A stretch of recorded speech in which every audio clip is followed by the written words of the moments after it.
নমস্কার, কেমন আছেন সবাই? আমি শেফ দীপ। আজকে আপনাদের সামনে চলে এসেছি নতুন আরেকটা রেসিপি নিয়ে। আজকে আপনাদের সামনে আমি বানাবো রেস্টুরেন্ট স্টাইলে mixed fried rice. Mixed fried rice তো আপনারা রেস্টুরেন্টে গিয়ে অনেক খেয়েছেন, কিন্তু কিভাবে বাড়িতে আপনারা সহজ পদ্ধতিতে রেস্টুরেন্ট স্টাইলে মিক্সড ফ্রাইড রাইস বানাবেন সেটাই আপনাদেরকে আজকে আমি দেখাবো।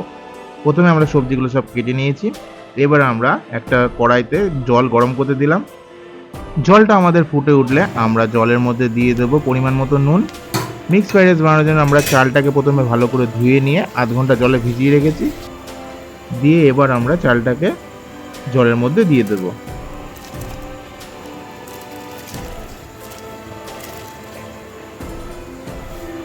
আর এদিকে আমাদের সমস্ত সবজি তো কাটাই হয়ে গেছে, আর আমাদের সঙ্গে নিয়েছি চিকেন স্ট্রিপস, মানে চিকেনটাকে আপনারা জুলিয়ান করে কেটে নেবেন লম্বা লম্বি করে।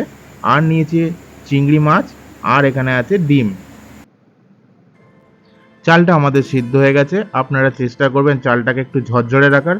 এবার আমরা চালটা জল ঝরিয়ে নেব, দিয়ে চালটাকে ভালো করে ঠান্ডা করব। রেস্টুরেন্টে সবসময় চালটা আগে থেকেই সিদ্ধ করে ঠান্ডা করে রাখা থাকে। বাড়িতে যখন মিক্সড ফ্রাইড রাইস বানাবেন তখন ভাতটা আপনারা আগেই করে ঠান্ডা করে নেবেন। এই পাশে আমরা নিয়ে নিয়েছি একটা চাইনিজ কড়াই। এই চাইনিজ ওক আর হাই হিট ফ্লেম, এই দুটোই হলো মিক্সড ফ্রাইড রাইসের আসল রহস্য। বাড়িতে চাইনিজ কড়াই না থাকলে আপনারা যে কোনো কড়াই নেবেন, দিয়ে সেটাকে ভালো করে গরম করবেন হাই হিটে। মিক্সড ফ্রাইড রাইস বানানোর জন্য আপনাদের গ্যাসের ফ্লেমটা পুরো হাই থাকতে হবে, আর আপনারা সমস্ত উপকরণগুলো হাতের সামনেই রাখবেন। চাইনিজ ফ্রাইড রাইস সবসময় সিসাম অয়েলে হয়, মানে তিলের তেলে হয়। আপনারা তিলের তেল না থাকলে সাদা তেল দিয়েও করতে পারেন।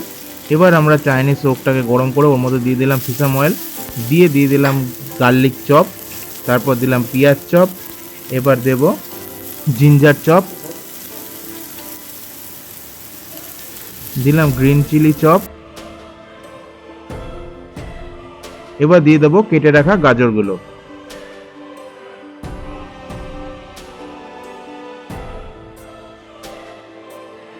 এবার দিয়ে দিলাম সামান্য স্প্রিং অনিয়ন চপ,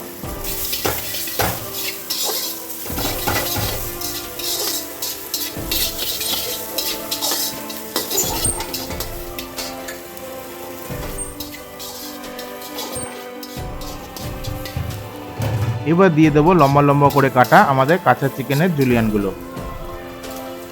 আপনারা যারা ভাবছেন যে কাঁচা চিকেন এর মধ্যে দিলাম কাঁচা চিকেনটা সিদ্ধ হবে কিনা, তাদেরকে বলে রাখি যে কাঁচা চিকেন খুব তাড়াতাড়ি হাই হিটের ফ্লেমে সিদ্ধ হয়ে যাবে, কোনো রকম অসুবিধা হবে না। রেস্টুরেন্টে আমরা এইভাবেই রান্না করে থাকি। আপনারা চাইলে বাড়িতে চিকেনটাকে হালকা করে আগে ভেজেও নিতে পারেন, তবে এখানেও চিকেনটা ভালো মতনই সিদ্ধ হয়ে যাবে। চিকেনটাকে আমরা যদি আগে থেকে ভেজে রাখতাম তাহলে চিকেনের ফ্লেভারটা ওই তেলটার মধ্যে চলে যেত। আমি যে পদ্ধতিতে দেখাচ্ছি আপনারা এই পদ্ধতিতে বাড়িতে একবার বানিয়ে দেখবেন, আশা করি আপনাদেরকে দোকানের মতন রেস্টুরেন্টের ফ্লেভারটাই আপনারা বাড়িতে খুঁজে পাবেন।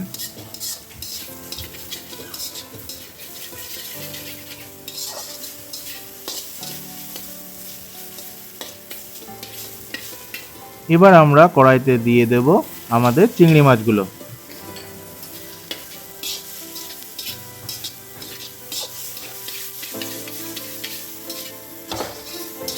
এইভাবে আপনাদের সব আইটেমগুলোকে ভালো করে মিশিয়ে নিতে হবে, দিয়ে ভালো করে টস করতে হবে।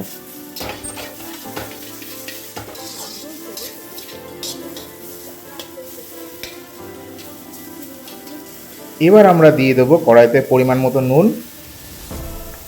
আর দিয়ে দেবো গোলমরিচের গুঁড়ো। নুন আর গোলমরিচ দেওয়ার পর আমরা আবার ভালো করে মিশিয়ে নেব। ধোঁয়া দেখে আপনারা বুঝতেই পারছেন কতটা হিটে রান্না করা হচ্ছে। আপনারা কন্টিনিউয়াসলি বাড়িতে যখন রান্না করবেন এইভাবেই নাড়তে থাকবেন, না হলে সব কিছু তলা থেকে ধরে লাগবে। আমি যেহেতু ভিডিওতে আপনাদের রান্নাটা দেখাচ্ছি, সেই জন্য আমাকে একটু ধীরে ধীরে প্রত্যেকটা আইটেম একটুখানি আস্তে আস্তে দিতে হচ্ছে, না হলে আমাকে আরও স্পিডে এটা রান্নাটা করতে হতো।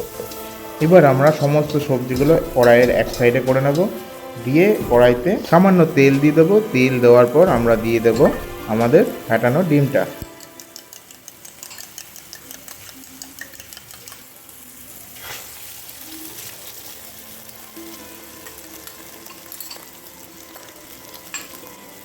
ডিমের উপর একটু দিয়ে দিলাম সামান্য নুন,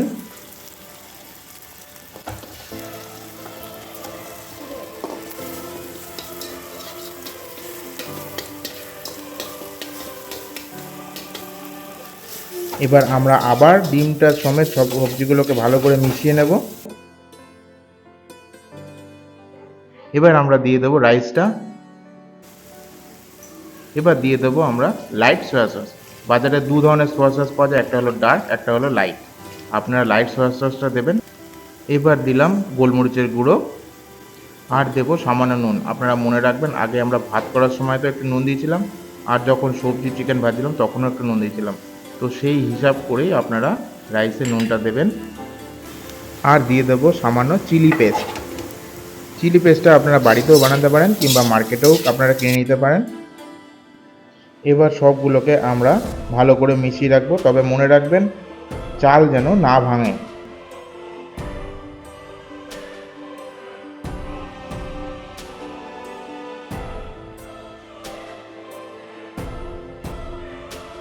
এইভাবে আপনারা রাইসগুলো টস করে নেবেন।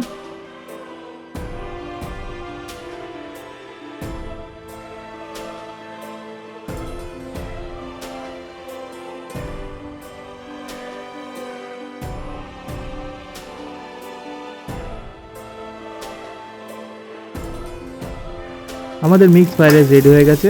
এবার আমরা এটাকে সার্ভ করে দেবো।